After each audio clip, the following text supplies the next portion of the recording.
మేమందరము అపవిత్రుల వంటి వారమైతివి, మా నీతి క్రియలన్నీ మురికి గుడ్డలతో సమానం. ఇక మన నీతి ఏ వాటిని చెప్పండి, మురికి గుడ్డలతో సమానం అంట మన నీతి. ఇంకెంత భయభక్తులు కలిగి ఉండాలి. మనలో మనం టెస్టిఫై చేసుకోవచ్చు, మనలో మనం ఆలోచించుకోవాలి. ప్రభువా నాలో చూడండి, అందరము అంటున్నాడు, ఒక్కరు అంటున్నాడండి, మనమందరము కూడా ఇక్కడ మనమందరము కూడా ఏమని అంటున్నాడు, మనమందరము కూడా అపవిత్రుల వంటి వారమేంటి. ఏ పవిత్రత లేదు. ఆయన పరిశుద్ధుడైన దేవుడు మన కొరకు మనలను పవిత్రులుగా చేయడానికి ఈ లోకానికి యేసుక్రీస్తుల వారిని మరి ఎవరండి తండ్రి అయిన దేవుడు పంపించున్నాడు. కాబట్టి ఇక్కడ అంటున్నాడు, ఏమని చెప్తున్నాడంటే, మనమందరం అపవిత్రుల వంటి వారమైతే మన నీతి క్రియలన్నీ అంటే మన పనులన్నీ, నీతి పనులన్నీ మురికి గుడ్డల వలె ఉన్నాయట. యెహోషువ అన్నాడు కదా, ఏమన్నా నీ యొక్క ఏంటిది, నీ యొక్క నీతి మురికి గుడ్డల వంటిది ఆయనని చెప్పాడు. అంటే ఇక్కడ చూడండి ఏమని చెప్తున్నాడు అంటే, మురికి గుడ్డల వంటి నీ క్రియలని, నీ నీతి క్రియలు, నీ మంచి కార్యాలు, నీ మంచి పనులు నువ్వేవైతే చేస్తున్నావో అవి దేవుని దృష్టిలో ఏంటి అంట, మురికి గుడ్డల వంటి. ఎందుకు ఇక్కడ అంటున్నాడు పై వచనము, మనం అపవిత్రమైన మాటలు, అపవిత్రమైన పెదవుల. అందుకోసమే యెషయా భక్తుడు 1వ అధ్యాయంలో నేను అపవిత్రమైన జనుల మధ్యలో ఉండి అపవిత్రమైన మాటలు మాట్లాడుతున్నానని చూడండి యెషయా ఈ యొక్క అధ్యాయంలో అంటున్నాడు, 6వ అధ్యాయం అనుకుంటా. అందుకోసమే యెషయాతో చెప్తున్నాడు. ఇక్కడ చూడండి 6వ అధ్యాయంలో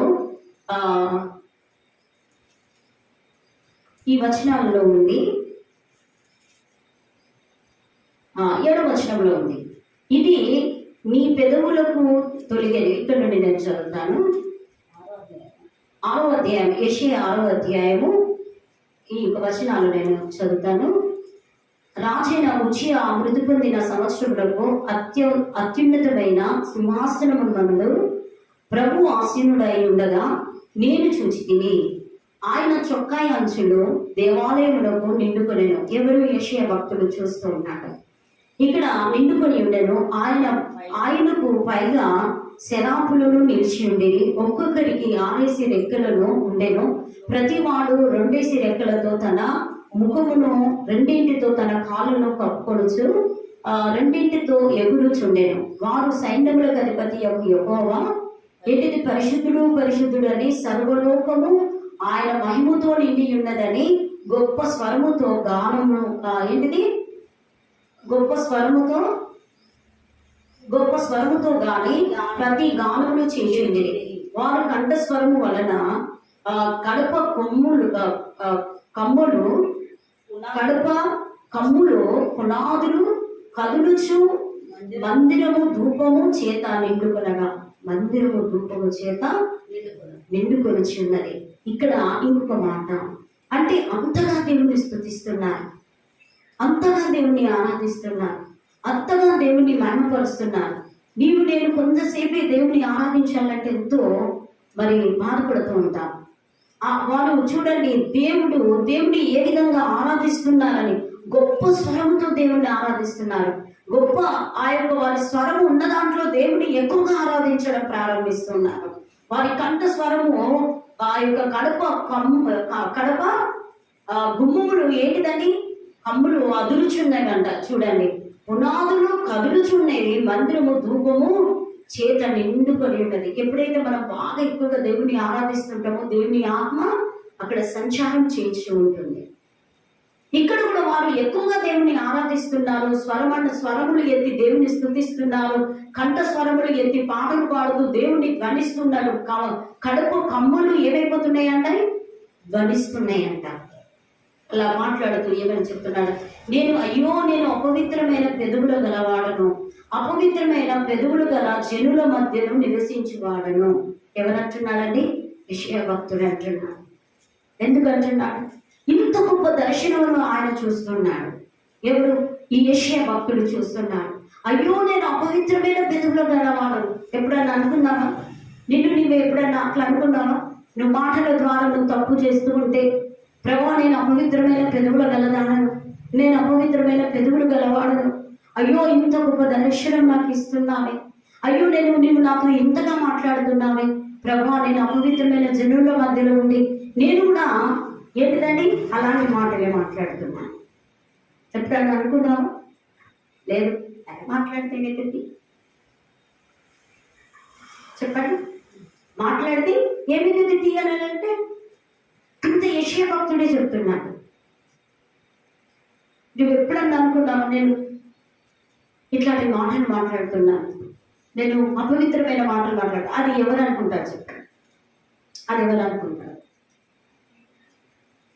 నేను ముగిస్తాను. ఎవరు అనుకుంటారు చెప్పండి? ఎవరు అనుకుంటారు?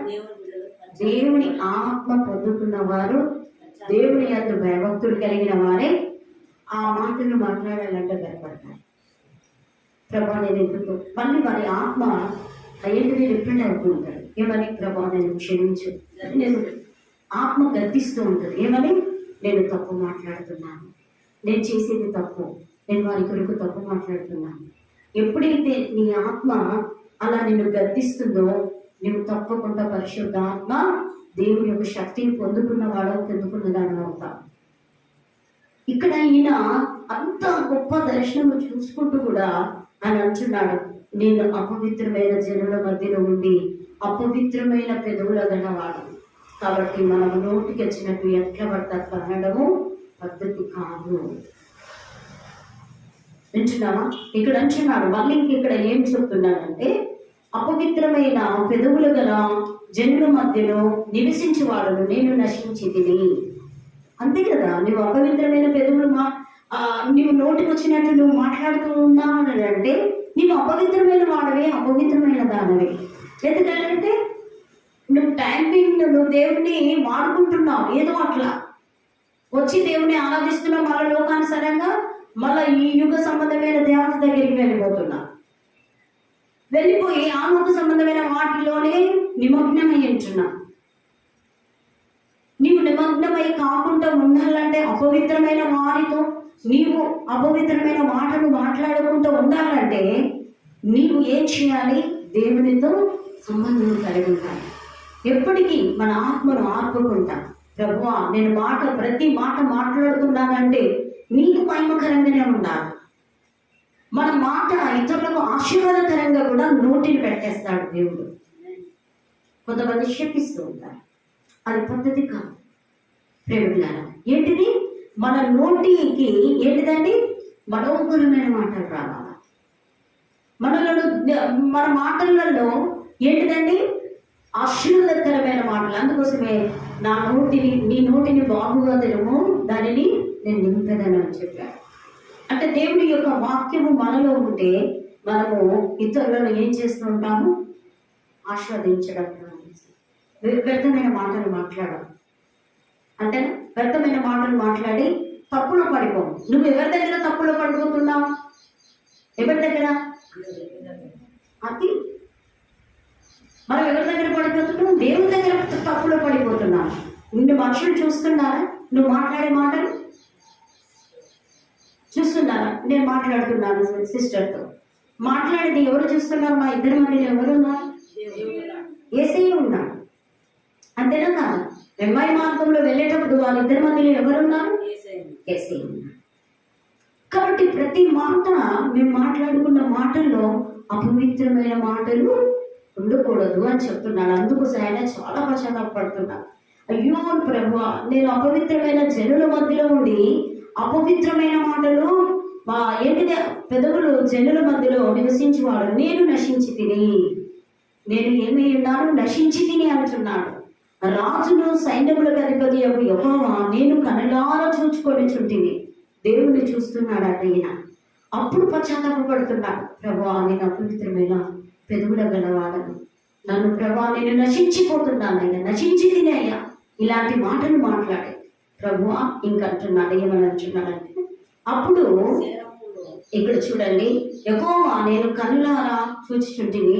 అప్పుడు ఆ శరాపులతో ఒకడు తాను బలిపీఠం వద్ద నుండి కారుతో తీసుకొని నిప్పును చేత పట్టుకొని నా ఎద్దుకు ఎగిరి వచ్చి నా నోటికి దానిని తగిలించి, ఇది నీ పెదవులకు తగిలను గనక నీ పాపమునకు ప్రాయశ్చిత్తమాయను. హల్లెలూయా. ఇప్పుడు మన పెదవులకు దేవుడు మన నాలుకను మన పెదవులను ముట్టిండనుకో, హల్లెలూయా, మనకు అపవిత్రమైన మాటలు వస్తాయా? ఎవరిని కూడా ఏమనలేదు. ఎందుకంటే దేవుని యొక్క దూత ఈయనను ఏ దాంతోనే కాల్చిందనట, ఆ యొక్క నిప్పుతో దేవుని యొక్క శరాపు వచ్చి ఆయన యొక్క నోటిని కాల్చిందని. ఎందుకు కాల్చిందే? అపవిత్రమైన జనుల మధ్య ఉంటే అపవిత్రమైన మాటలు మాట్లాడుతున్నాడు. ప్రేమికుల ఒకసారి ఆలోచించుకుందాం.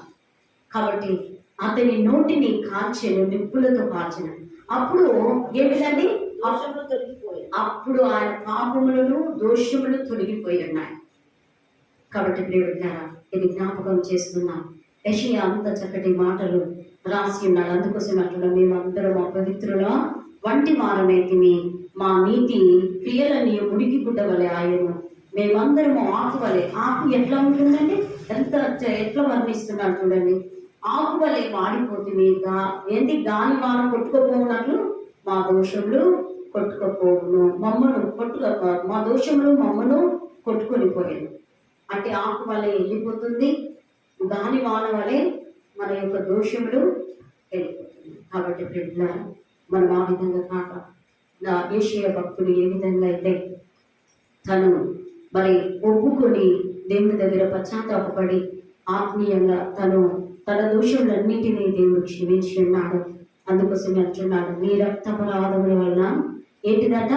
దేవుడు ఆయన రక్తపరాధముల చేత మనము పాపముల చేతను మనం చచ్చిన వారయ్యండి, క్రీస్తుతో కూడా మనలను బ్రతికించెను.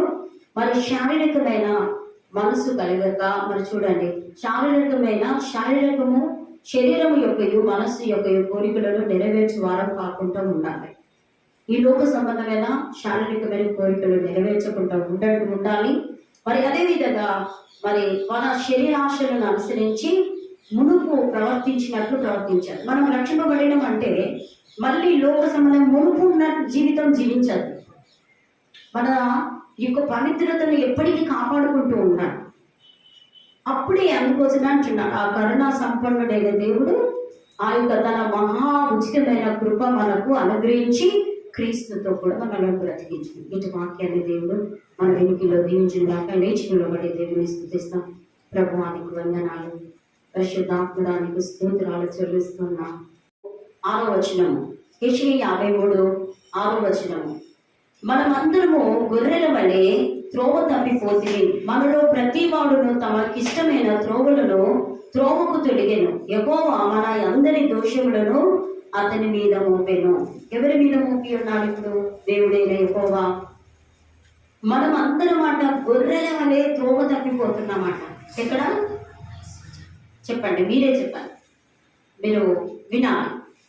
గొర్రెల వలె త్రోవ తప్పి. గొర్రెలు చూడండి, అవి ఒకటి వెళుతూ ఉంటే వాటితో పాటు వెళ్ళిపోతుంటాయి. అది ఊబిలో పడిపోతే అవి కూడా పడిపోతాయి. ఒక్కటి కరెక్ట్గా ఉంటే ఆ గొర్రెలన్నీ కరెక్ట్గా వెళ్ళిపోతూ ఉంటాయి. అంతేనా కాదా?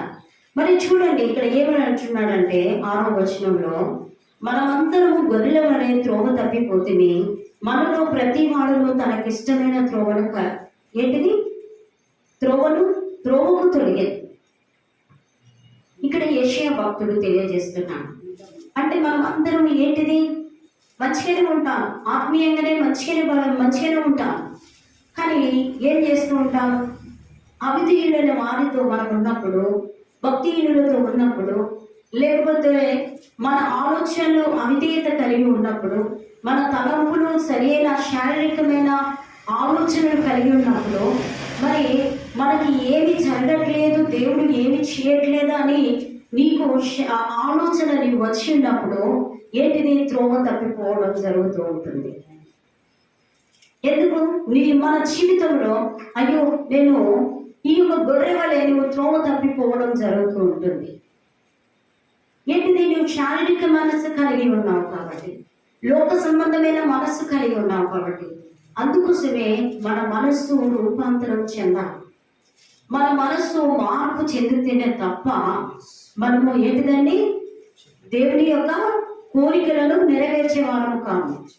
ఎప్పుడైతే దేవుని యొక్క కోరికలను మనం నెరవేర్చే వారం కావాలి అంటే ఏంటిదండి, ఈ యొక్క యుగ సంబంధమైన వాటి నుండి మనము ఏంటిది విడుదల పొందుకోవాలి. అంటే మనము లోక సంబంధమైన వాటి నుండి మనం విడుదల పొందుకోవాలి. అందుకోసమే మన రక్షణ దేవుడు మనకి ఇచ్చి ఉన్నాడు.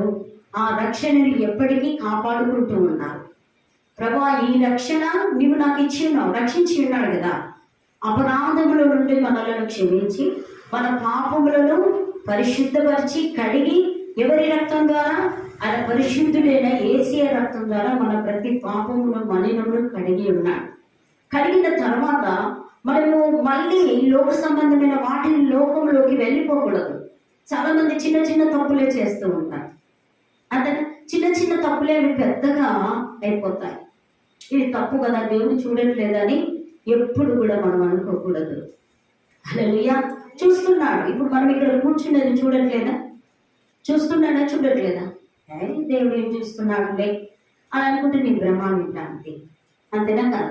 దేవుడు మనలో చూస్తున్నాడు. ఎందుకంటే ఆయన కన్ను దృష్టి ఆయన బిడ్డల మీద ఉంటుంది. నా బిడ్డలు ఏం మాట్లాడుకుంటున్నారు, నా బిడ్డలు ఏమి మాట్లాడుకుంటున్నారు, నా కొరకు ఏమి యోచన చేస్తున్నారు అన్న ఆలోచన ఎవరికి ఉంటుందండి? దేవుడికి ఉంటుంది.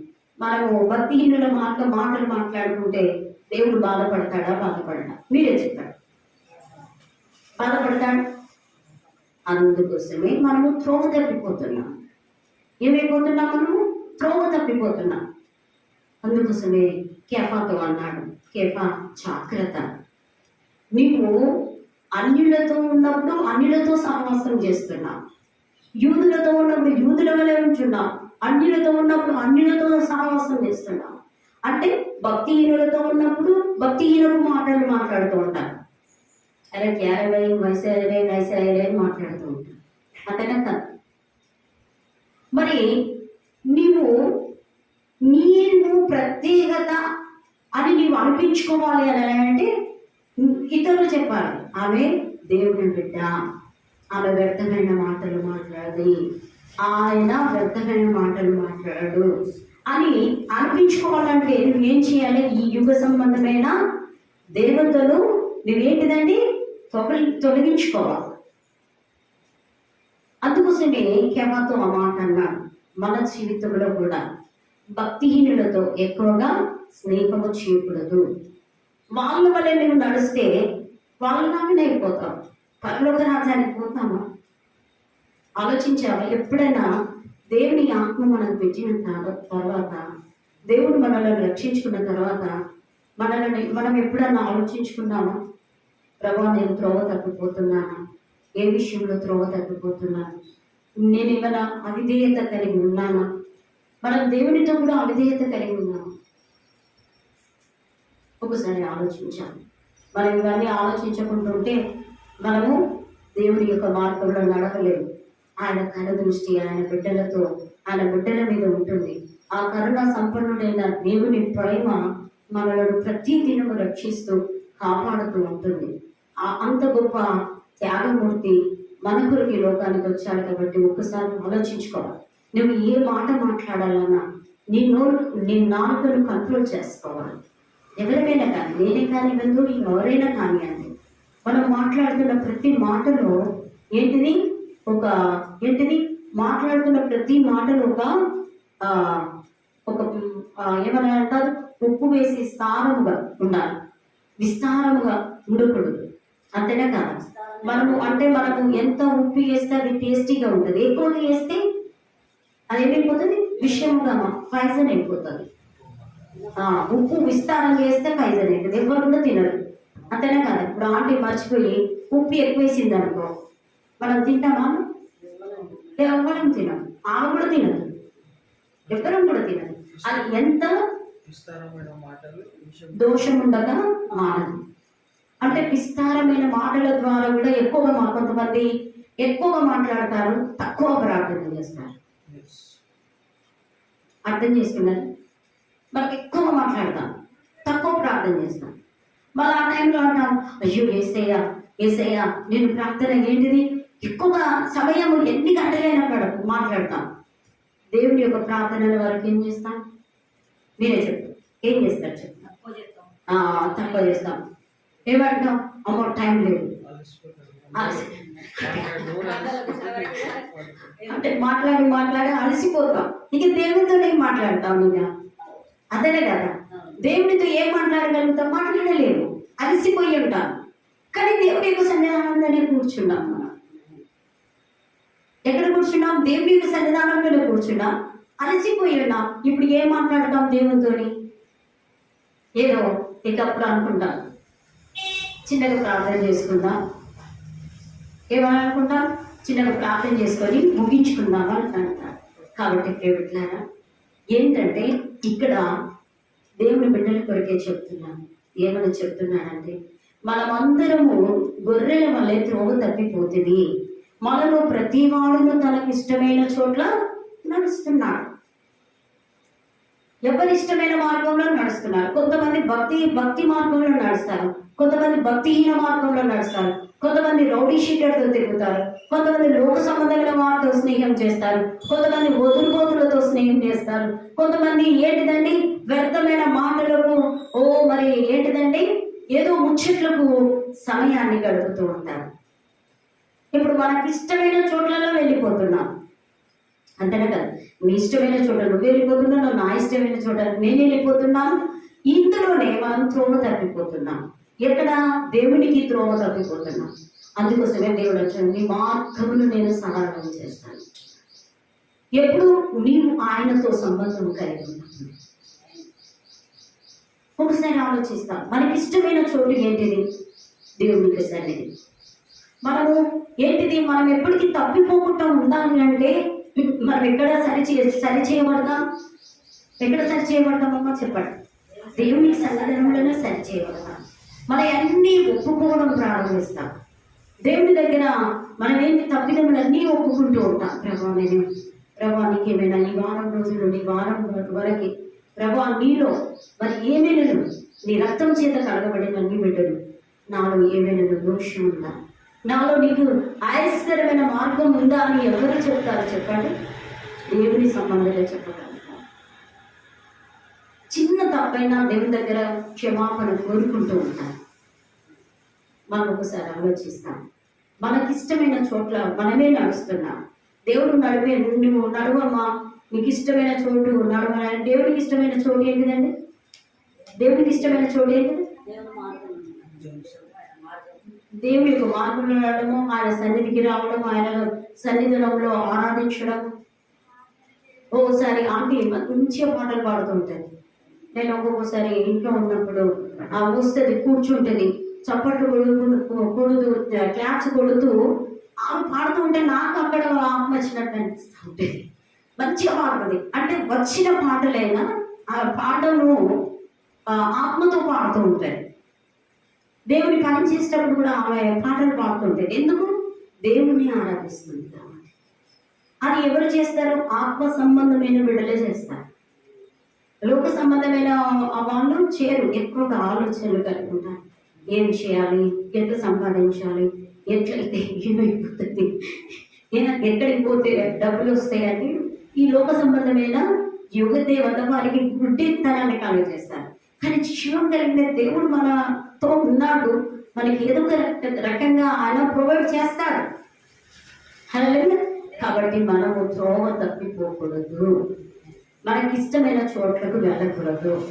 దేవునికి ఇష్టమైన మార్గంలో నడవడము ప్రయత్నం చేయాలి. ఒకవేళ నడవకపోతే నడవడం ప్రయత్నం చేయాలి.